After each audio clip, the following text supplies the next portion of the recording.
salaamaaleykum amateur de foot yi nuyu nañ leen yéen ñëpp ku ci nekk seen ab tur ak seen ab sant xibaar tey ji 28 juin 2025 ci wàllub tàggat yaram ak képp koo xam ne nii abonné go suñu chaîne YouTube bu ko taay bësal bouton s'abonné bi ngay liker di commenter di partager loolu ngeen ñu mën a soutenir bu baax a baax ci xibaar yi nga xam ne ñu ngi leen koy jox matin midi soir mu ngi noone képp koo xam ne nag abonné gal te yaa ngi may seen abonné xibaar gi nag dañ koy jiitalee kan kooki ñu naan ko Ousmane Dembélé est disponible pour affronter l'Inter de Miami ci match demain bi suba mu ngi noone il devrait bénéficier 2 minutes de jeu mu ngi noone quelques minutes daal la war a nar a football ci match boobee en tout cas wér na péng ba war a football peut-être mën na bañ a gum nekk 100% ci physique am mais nag en tout cas wér na péng ñu ngi xaar mbiri nan la nar a demee ak nan la naka la mu ngi noone ngeen xamee ko noonu image boobee nag dama bëgg ngeen xool ko bu baax a baax ngeen wax ma ban équipe la mu ngi noone image boobee ngeen gis noone entraîneur bi espagnol la ngeen gis noone waaw falaayam ak yéen ngeen xool naa leen bàyyi ngeen jël seen temps xool benn par benn équipe nationale yi mu ngi foofee ngeen gis ban équipe la ngeen bindal ma ko ci commentaire yi gardien bi allemand la benn latéral gauche bi ba kii maanaam 3 défenseurs la 3e défenseur bi croate la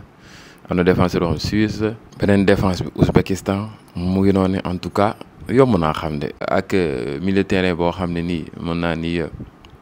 espagnol la sentinelle bi beneen milieu terrain portugais beneen milieu terrain algérien waaye it yamatuñu foofu benn ailier bi portugais la beneen ailier bi allemand la pointe bi am na norvégien am na argentin ci ban saison la aussi tamit ngeen bindal ma ko ñu waxtaanee ko. jóge foofee gars yi ñëw ci kan kooke ñu naan ko mën naa ni Danilo nee na je pense pas que Bayern Munich soit une équipe plus forte que Chelsea mais je pense que le Bayern Munich a certains joueurs avec un peu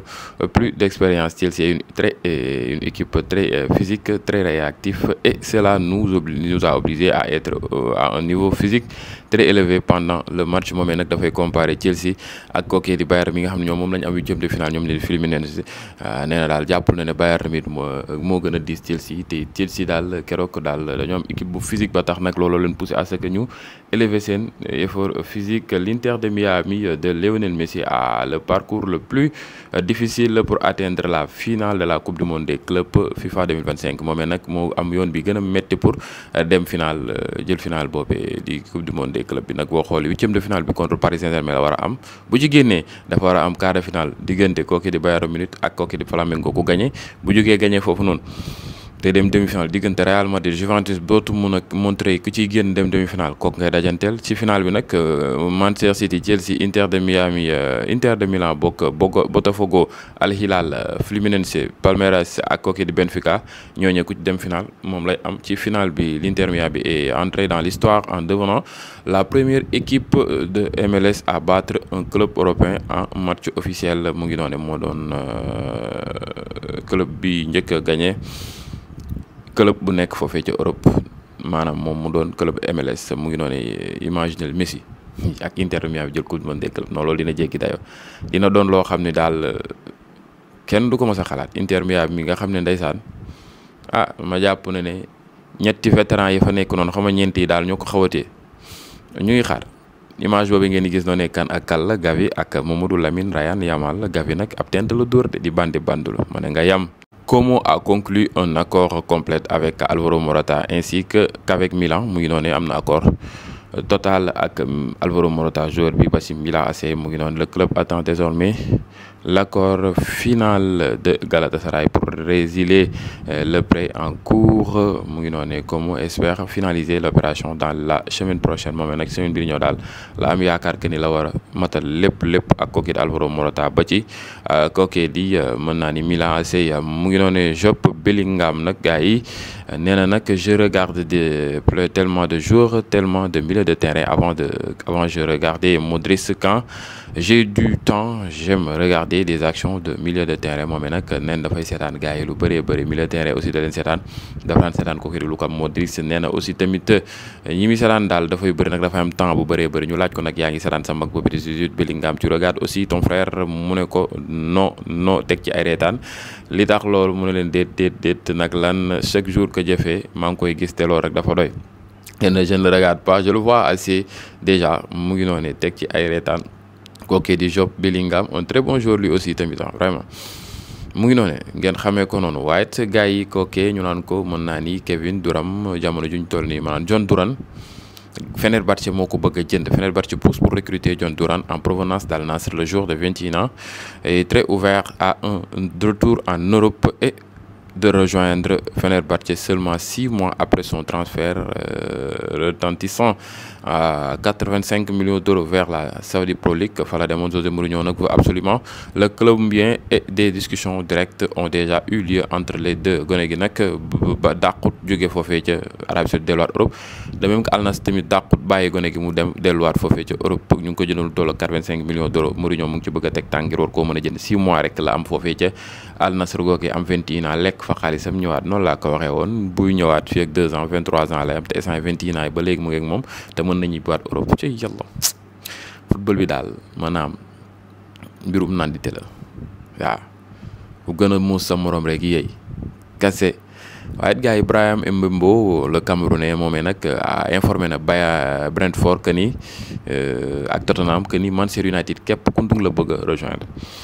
mu ngi noonu dernière offre Manchester United 55 millions d'euros le plus 7,5 millions d'euros de bonus reste inférieur au prix demandé prix bi nga xam ne moom la kookee di mën naa ni Brentford laaj Manchester United bi gën a ndaw la joxe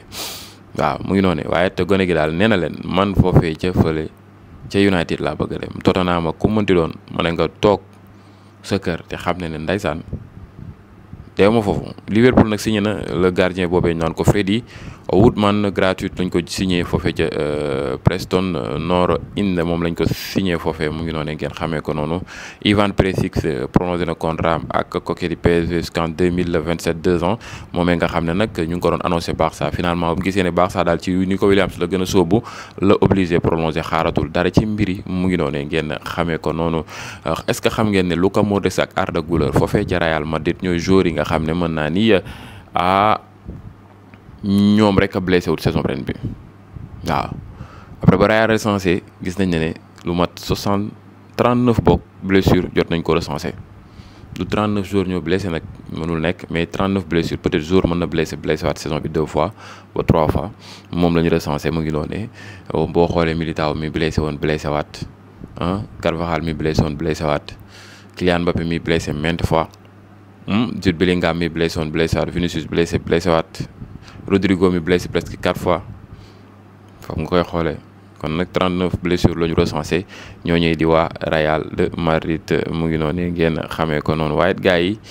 jóge foofee ñëw ca kan kooke ñu naan ko mën naa ni Arsenal mi nga xam ne nag jamono juñ toll ni daal yéeneem ak mbébétam mooy bëgg a jënd kooke ñu naan ko Eze nag jamono ji Tottenham bëgg na ko aussi tamit actuellement ñu ngi estimer transfert am ci lu tolloog 68 millions d'euros moom la ko Crystal Palace bëgg a jaay un très bon joueur la boo xam ne nii ailier bu mën a football la téye ko nag du yomb ba tax nag club bi daal ñu ngi xëccoo di njëkkante pour bëgg koo am mu ngi noonee ngeen xamee ko noonu c'est un très bon joueur mu ngi noonee Real Madrid nag a tenté de recruter kooku di Lewis Kelly bu Arsenal moom la bëggoon a jënd avant qu'il s'engage à long terme avec Arsenal avant muy prolonger contrat ak Arsenal Real bëggoon na gone googee mais xamuñu nag mbiri fan la mujjee en tout cas booy bi mujj naa prolonger contrat ba 2031 si je ne me trompe pas ak kooku di Arsenal mu doon un très bon joueur un jeune joueur de 18 ans nekk ci laaf gauche bi di fa wane boppam te daan na football milieu terrain aussi mais nag Arteta moo ko replacé muy échanger di jaabante ci poste yi mu ngi noonu un très bon joueur boo xam ne il est libre il fait de son mieux pour jàppale Arsenal. ñëw fan ca calendrier Ligue 1 française bi wàcc na match yi war a am saison bi mu ngi noonu ci premier match bi nag xam nga li ma naan Premier League bi première journée Ligue 1 française dama leen koy limal la première journée aura lieu le week-end du 15 au 17 août moom lay am l'OL figure toujours au calendrier de la Premier League première journée de la Ligue moom nag ba léegi mu ngi ci mbir mi waaw malgré dañ ko rétrogradé deuxième division premier match bi nag Rennes ak Marseille la Rennes ji dinaa la rey mais boo nga xam loolu. Lens war a jàmmaarloog Lyon, Brest war a jàmmaarloog Lille, Nice war a jàmmaarloog Toulouse, Angers war a jàmmaarloog Paris FC, Metz war a jàmmaarloog Strasbourg, Auxerre war a jàmmaarloog Lorient, Monaco war a jàmmaarloog Le Havre AC, kooku di Nantes war a jàmmaarloog Paris Saint-Germain mu ngi noonu sous réserve de procédure en cours d'éventuels recours. Les jours et horaires définitifs des matchs seront définis ultérieurement. Pour plus d'informations, rendez-vous sur seen application boobee ñoomee nag dañuy xaar recours kooku ñu naan ko mën naa ni Lyon bi fan lay mujjee ñu mën a xool ba xam dañuy fixé loolee ñu naan ko mën naa ni match yi ci même jour wala si même équipe yi ñoo war a fubal seen biir kooku di Paris Saint-Germain nag ci beneen wet gi nag moom mu ngi demandé waa ligue professionnelle française bi à ce que ñu reporter seen match première journée bi nag la fin tardive de la coupe du monde des clubs da ci jouer et la super coupe de l'UEFA et le 13 août contre Tottenham dafay metti affaire yi pour ñu mën a boole loolu ak match Ligue 1 yi loolu dafay metti si ñoom mu ngi noonu en tout cas. loolu daal la ñuy ñaan pour ñoom ñu defal leen ko ñu ngi xaar mbir yi nan la nar a demee ak nan la naka la. Voici les nouvelles règles qui seront introduites la saison prochaine en Premier League. Interview à la mi-temps avec les joueurs entraîneurs lii nag mooy règle yi ñu war a indi foofee ca Premier League dañuy interviewer suñ mi-temps wee joueurs yi ak entraîneurs yi interviewer des joueurs remplacés tamit joueurs yi nga xam dañ leen remplacé dañuy interviewer diffusion depuis les vestiaires dañ koy wane foofee ca vestiaires yi mu ngi noonu Sam c'est génn di leeral li ni mel jóge ci calendrier Ligue 1 française dem ci programme Premier League ñëw ci loolee di calendrier match loolee ñu naan ko Bundesliga bi mu ngi noonu mu doon championnat boo xam ne daal seen première journée moom laa leen indil nii mu ngi noonu calendrier des matchs pour la saison 2025-2026 Bundesliga et deux Bundesliga ont été dévoilés mu ngi noonu match 1 22 jàpp 24 août la 2025 Bayern Munich war a jàmmaarloog Leipzig, Bayer Leverkusen war a jàmmaarloog Hoffenheim waaye Eintracht Francfort war a jàmmaarloog Werder Bremen, Fribourg war a jàmmaarloog Augsburg kooke ñu naan ko mën naa ni Mainz war a jàmmaarloog Cologne, Borussia Mönchengladbach war a jàmmaarloog Hamburg kooke ñu naan ko Union Berlin war a jàmmaarloog Stuttgart waaye yamaatuñu foofu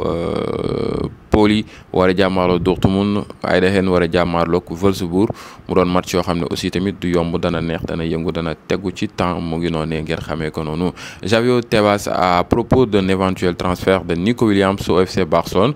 nee na Barça ne respecte pas la règle 1.2.1 mu ngi noonu j'espère qu'ils pourront le faire le plus rapidement possible. Ils devront se conformer aux règles. L'Athletic Bilbao sait aussi que Barça doit faire pour respecter la règle 1.2.1. Nous avons été transparents en février afin que personne ne remette en question le fair play financier moom nag nee na Barça nekkagul ci règle bi ko mën a permettre muy mën a recruter ay joueurs yu mag a mag nee na nag il faut que mu nekk ci pour mën a jënd Nico Williams te nekk ci gaaw nag teel te Athletic Bilbao xam na loolee ba tax nag du ko ci may dara mu ngi noonee li war ci Barça mooy que ñu jéem a jublu ci mbiri ci num normalé nee na nag février bi weesu ci cas ñoom Olmo ak ñoom waaye fàtte naa beneen gone ki waaye fàtte naa ko beneen boy bi di football numéro 18 bi nee na dafa transparent woon mandu ci mbir yi doon jugé ci anime bu normal loolu daal la jàppoon waaye nee na bii daal bu baax sax bëgg koo jël daal na ci def fulla ak fayda lu ko mooy dina metti loolu ci moom Nico Williams moomee nag seen club boobu di Athletic Bilbao xam nga dañoo defaloon ko fresque ñu dindi effacé fresque peinture ko ñu toogaat benn moment ñu dindiwaat defaraatal ko beneen fresque ba ma naan est-ce que moom fas yéenewul toog ñu toogaat benn moment Nico Williams génn annoncé comme quoi que ni waa Barça li gën ci ñoom mooy que ñu teel a lijjanti dossier am finaliser ko balaa le 9 juillet balaa seen entraînement di recommencer waat xaw na loolu peut-être gàcce lay doon ak supporters yi mu war a demaat foofu di entraîner après mu annoncé dafa bëgg dem Barça ci noonu nag gars yi demaat effacé waat fresque bi def fa lu ne yàq ko lu mel ni xamee en putain de raa lañ ko doon tuddee ngeen baal ma ci kàddu gi façon kàddu yi ñaaw lañ koy Nico Williams nag exige na Barça à ce que ne leen su ma sañoon transfert bi ngeen finaliser ko balaa le 9 juillet avant entraînement Athletic Bilbao loolu la leen wax. Barça nag yéen a ci des fas leen ful la ngeen def li ngeen def lu ko mooy mbir yi mën naa metti ci yéen mu ngi noonee gars yi jàmm ci yéen ba beneen yoon ci yeneen vidéo merci à vous ngeen jëf.